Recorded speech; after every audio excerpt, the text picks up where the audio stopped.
Hi folks, I'm here with 5 important survival skills that you need to know. When most people think of survival skills, they think of things like building a fire, finding water and shelter. While those are all important skills, the ones I'm going to talk about today are just as important, if not more so in certain situations. The skills I'm going to cover today are skills that anyone can learn and will help you survive almost any disaster. They are in no particular order, so let's get started. The first skill is understanding basic first aid and knowing how to stop the bleeding. If you get injured out in the wild or in an urban environment, it could mean the difference between life and death. There are many online courses that teach you how to stop major bleeding, and the techniques are simple enough for even a child to learn. Make sure you have a first aid kit with you at all times and know how to use the items inside. A lot of people carry first aid kits with them, but don't know how to use the equipment inside. Make sure you know how to use your equipment. Learn how to pack a wound, how to use a tourniquet, and how to improvise both. You may not have a tourniquet with you when you need it, but you can make one out of almost anything. Improvising a tourniquet is simple enough. Any tight piece of fabric, rope, or clothing can be used to make one. You need to know the proper technique to avoid causing more damage, which can be fatal. Major bleeding can also be stopped by packing the wound with whatever you have available. Again, you need to know the proper technique to make this work. If you don't have a first aid kit, you still have some options. Nature has plenty of things that can help stop bleeding. One of the best is a clean cloth or bandage. If you don't have either, you can use something like a leaf or a piece of bark. Just make sure it's clean and as large as the wound. The next skill is knowing how to signal for help. If you find yourself in trouble, this could be the most important skill you know. Being able to signal for help can get you rescued. Knowing how to send a text or make a phone call isn't going to help you much in most survival situations. You need to know how to signal for help in a way that can be seen or heard from miles away. Visual signals are very important. You need to know how to build a big bright fire that will attract attention. You should also know how to use a ground-to-air signal. If you're lost in the woods and want to be found, you need to create a ground-to-air signal. These are simple to make and very effective. If you have a mirror or a piece of glass, you can use it to flash sunlight and send signals. If you have nothing, you can still signal for help by making an SOS in leaves or rocks.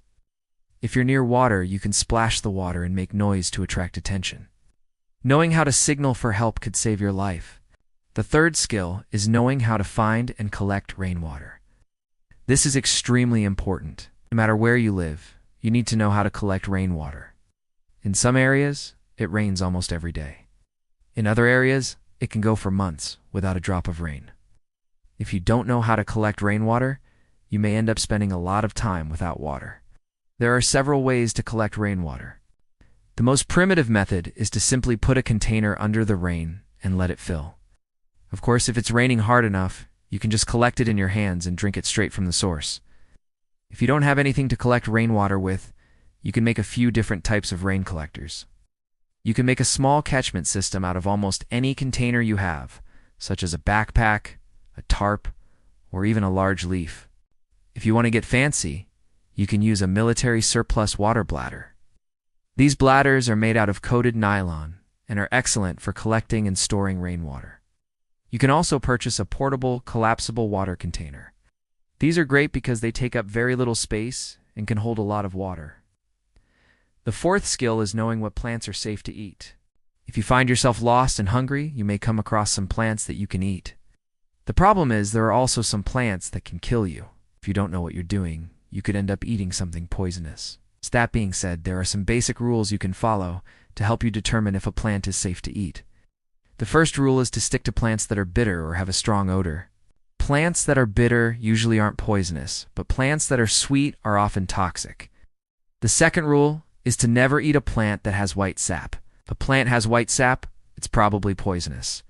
If the plant has colored sap, it's probably safe. Of course, there are always exceptions to these rules, so it's always best to be careful when eating wild plants. It's a good idea to grow some medicinal herbs in your garden. Many of these herbs have a strong odor, which makes them easy to identify. Some of the best herbs to grow are wormwood, hyssop, sage, lavender, and rosemary. If you ever come across these herbs growing wild, you can be fairly certain that they are safe to eat. The fifth skill is knowing how to purify water. Even if you don't eat any poisonous plants, you could still become very sick if you drink contaminated water. Water can be contaminated with all sorts of nasty things, from animal waste to industrial chemicals.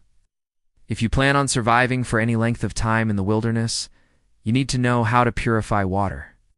There are several different ways to purify water. Boiling water is one of the most effective ways to kill bacteria and other microorganisms that can make you sick. If you're in a real survival situation, though, you may not have the fuel to boil water over a long period of time. Another option is to use a water filter. These can be as simple as a canteen filter or as complex as a commercial water filter. If you don't have a filter, you can use some of the natural materials around you to help purify the water. One way to do this is to use a layer of sand and charcoal to filter the water. If you don't have any sand or charcoal, you can use a layer of pebbles and cloth. No matter what method you use to purify water, you should always bring some sort of purification tablets with you. Purification tablets are a great backup to other methods of water purification. They're cheap, easy to use, and take up very little space. These are just a few of the many important survival skills that everyone should know. There are other skills that are just as important, if not more so, depending on your environment. Let me know what skills you think are the most important. Don't forget to like, comment, and share. And as always, stay safe out there.